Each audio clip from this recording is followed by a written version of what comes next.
गणेश जी महाराज की जय। बजरंगबली हनुमान की जय। सियावर रामचंद्र की जय। कथा प्रारंभ होत है, सुनो वीर हनुमान। राम लखन और जानकी सदा करे कल्याण। प्रिय भक्तों, आज हम रामायण के बालकांड में दोहा 268 से आगे सुनेंगे। इसमें परशुराम जब जनक जी की सभा में प्रवेश करते हैं उस समय का वर्णन किया गया है। शांत बेशु करनी कठिन, बरनी न जाई स्वरूप। रामा बरनी न जाई स्वरूप। धरि मुनि तनु जनु वीर रसू, आयहूँ जहाँ सब भूप। सियावर राम जय जय राम, मेरे प्रभु राम जय जय राम। इस दोहे का अर्थ है, शांत वेश है परंतु करनी बहुत कठोर है। स्वरूप का वर्णन नहीं किया जा सकता। मानो वीर रस ही मुनि का शरीर धारण करके जहाँ सब राजलोग है वहाँ आ गया हो। देखत भृगुपति बेशु कराला, उठे सकल भय बिकल भुआला। पितु समेत कही कही निज नामा, लगे करण सब दंड प्रणामा। परशुराम जी का भयानक वेश देखकर सब राजा भय से व्याकुल हो उठ खड़े हुए और पिता सहित अपना नाम कह कह कर सब दंडवत प्रणाम करने लगे। जेहि सुभाय चित वही तु जानी, सो जानई जनु आई खुटानी। जनक बहोरी आई सिरुनावा, सिय बोलाई प्रणाम करावा। परशुराम जी हित समझकर भी सहज ही जिसकी ओर देख लेते हैं वह समझता है मानो मेरी आयु पूरी हो गई। फिर जनक जी ने आकर सिर नवाया और सीता जी को बुलाकर प्रणाम कराया। आशीष दीनी सखी हरसानी, निज समाज ले गई सयानी। विश्वामित्र मिले पुनि आई, पद सरोज मेले दो भाई।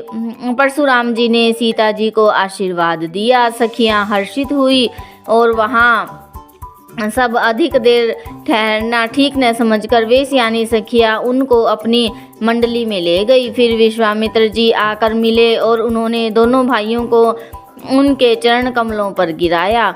राम लखनु दशरथ के ढोटा, दीनी आशीष देखी भल जोटा। राम ही चित ही रहे थकी लोचन, रूप अपार मार मद मोचन। विश्वामित्र जी ने कहा, ये राम और लक्ष्मण राजा दशरथ के पुत्र हैं। उनकी सुंदर जोड़ी देखकर परशुराम जी ने आशीर्वाद दिया। कामदेव के भी मद को छुड़ाने वाले श्री रामचंद्र जी के अपार रूप को देखकर उनके नेत्र स्थगित से हो रहे। बहुरी बिलो की विदेह सन, कहाँ हूँ कहाँ अति भीर। रामा कहाँ हूँ कहाँ अति भीर। पूछत जानी अजान जिमी, व्याप्यूं को पुशरीर। सियावर राम जय जय राम, मेरे प्रभु राम जय जय राम। फिर सब देखकर जानते हुए भी अनजान की तरह जनक जी से पूछते हैं कि कहो यह बड़ी भारी भीड़ कैसी है। उनके शरीर में क्रोध छा गया। समाचार कही जनक सुनाए, जेहि कारण महीप सब आए। सुनत बचन फिरी अनत निहारे, देखी चाप खंड मही डारे। जिस कारण से सब राजा आए थे। राजा जनक ने वे सब समाचार कहकर सुनाए। जनक के वचन सुनकर परशुराम जी ने फिर कर दूसरी ओर देखा तो धनुष के 2 टुकड़े पृथ्वी पर पड़े हुए दिखाई दिए। अतिरिस बोले बचन कठोरा, कहूँ जड़ जनक धनुष कै तोरा। बेगी देखाऊं मूड नत आजू, उलटहूँ मही जह लही तव राजू। अत्यंत क्रोध में भरकर वे कठोर वचन बोले, रे मूर्ख जनक, बता धनुष किसने तोड़ा, उसे शीघ्र दिखा, नहीं तो अरे मूढ़, आज मैं जहाँ तक तेरा राज्य है वहाँ तक की पृथ्वी उलट दूंगा।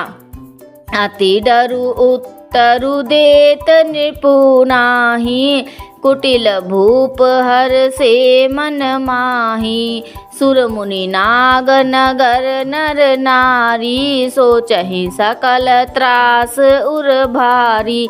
राजा को अत्यंत डर लगा, जिसके कारण वे उत्तर नहीं देते।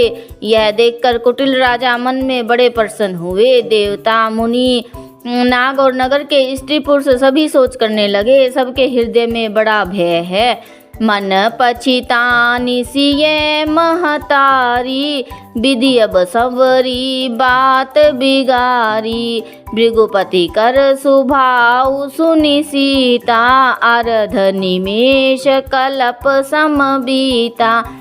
सीता जी की माता मन में पछता रही है कि हाय, विधाता ने अब बनी बनाई बात बिगाड़ दी। परशुराम जी का स्वभाव सुनकर सीता जी को आधा क्षण भी कल्प के समान बीतने लगा। सब है बिलो के लोग सब, जानी जान की भीरु, रामा जानी जान की भीरु। हृदय न हर्षु विषाद कछु, बोले श्री रघुवीरु। सियावर राम जय जय राम, मेरे प्रभु राम जय जय राम।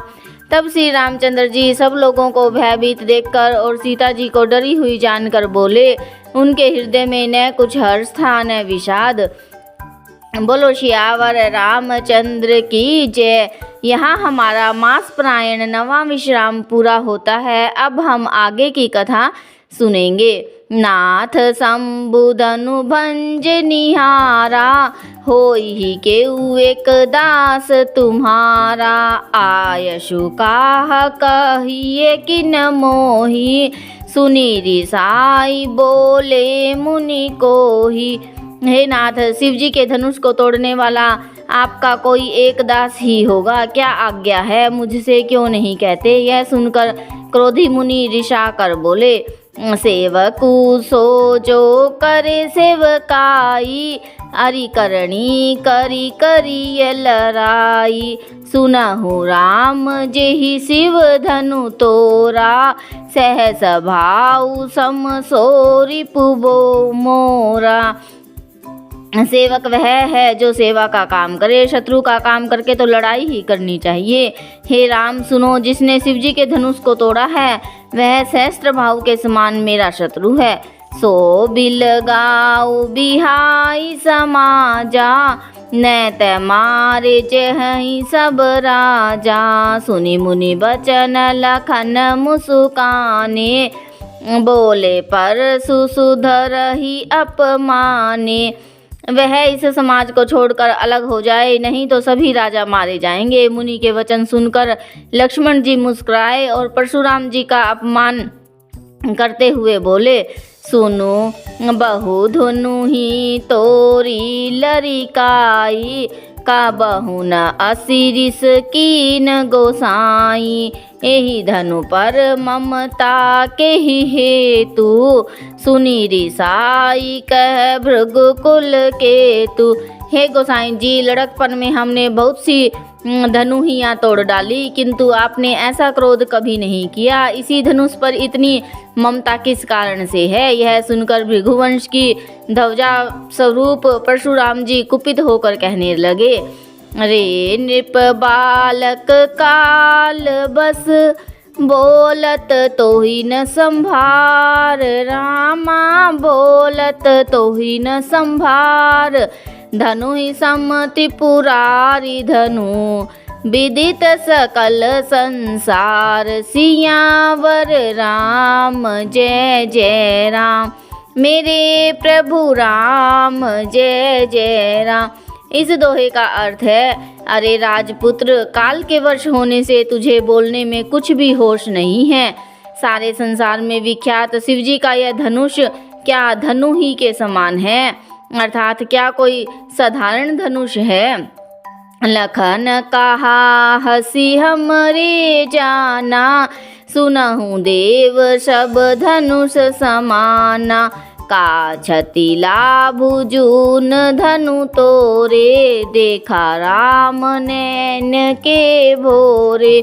लक्ष्मण जी ने हंसकर कहा, हे देव सुनिए, हमारे जान में तो सभी धनुष एक से ही हैं। पुराने धनुष के तोड़ने में क्या हानि क्या लाभ। श्री रामचंद्र जी ने तो इसे नवीन के धोखे से देखा था।